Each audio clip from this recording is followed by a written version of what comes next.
So call the name of the person that should answer. Skip my husband most of the questions because he's one that is more of the camera person. No. We have both of you sitting here today, being married for 20 years and still counting. How does it feel, Ms. Kali? That question should have gone to the room. It's Scarlett first. Ms. Kali, please answer first.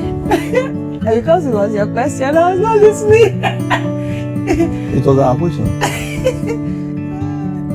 Okay, so if you want me to answer. We have people that have done marriages for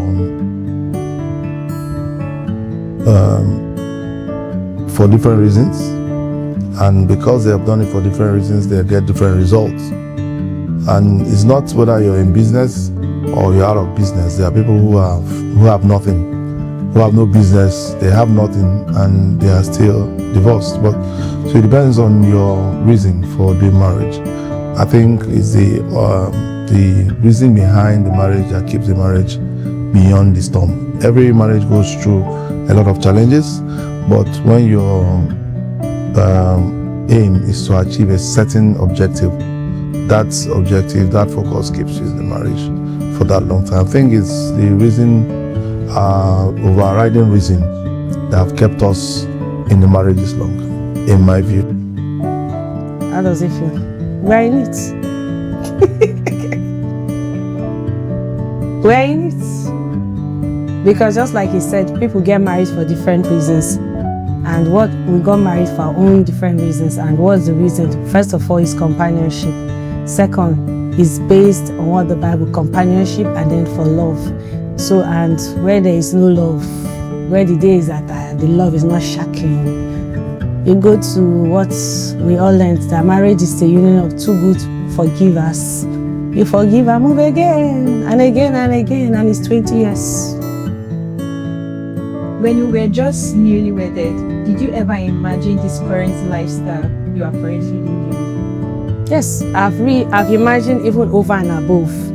So it's a pathway, because from the first time I met my husband, I saw he was a hard-working young man, and he loved God. So with these two things intertwined together, I knew we were going to go far. So if you're asking me if I yes, and even greater and better. So I'm not surprised wherever we are today, because it's something that I'd already seen. Because the Bible says, I'll bless the work of your hands.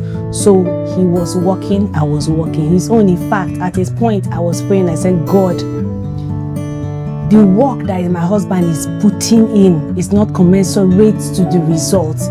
So now prayer now change. God, like, let the work that is working, let the reward be more. Because the guy, they work, but God is faithful. Thank you, Mom. Mr. Kali, did you ever imagine this lifestyle? Yes, I trusted God that we will get to a point in our life where we are comfortable, and where we have opportunity to manage many resources. In fact, in deciding the kind of wife I was going to marry, I knew we needed someone who is strong enough to manage the explosion, the growth, who has the capacity to cater for both the home front and the family front. And of course, that personality comes with a lot of strong character, which also is expected that it will have its own offside. So you prepare your mind, because as you're trying to get a helpmate, you need to understand that it has to be someone that has equal strength, or even the strength are well above yours, so that it can help. A weak person cannot help a strong person. There's no way. So you have to be a strong person helping a strong person. I'd seen that we are going to have opportunity to grow. God has revealed His. It may not be exactly like it's happening now, but God has revealed it, and I've laid it at heart that nations were going to come to the rising of this mountain, and they are going to benefit from it. Right from where we're in school, the Lord always said that we're going to be a fountain. And if you're going to be a fountain, you're not going to, it's not going to be for just yourself. Everything around you has to be influenced. So there's going to be a real refreshing that's going to come from our family. And we are just grateful to God that in spite of our weakness and our mistakes, that God has been able to work it out and that we're seeing it, and we're glad. Our next question: what part of your marital story or journey would you like the young people of this generation to hear? Mr. Khan. One of the things that has affected marriages in our generation is that we don't have the patience to go through the challenges that marriage brings. And no two marriage is the same. We need to come to the point where, yes, we want to model our marriages to look like certain people's marriage, but we need to be able to understand the difficulties that are peculiar with each of the marriages that are contracted at every point. For us, we have had times where we had difficulty in even accepting ourselves. We have had our differences. We have had challenges in personality. We have had situation where we thought was an advantage was now a disadvantage. We have had times of misunderstanding. But above all, we have come to the point we understood that it's our peculiar challenge, and we need to understand ourselves and make adjustments to accommodate one another, and of course evolve from those challenges and build something good out of it. The patience that is required, the endurance that is required, the forgiveness that is required, the ability to be creative enough to turn things around in your marriage is something that the younger generation need to look at and need to understand very clearly, that it's not always as easy as it's in the movies or as in the books.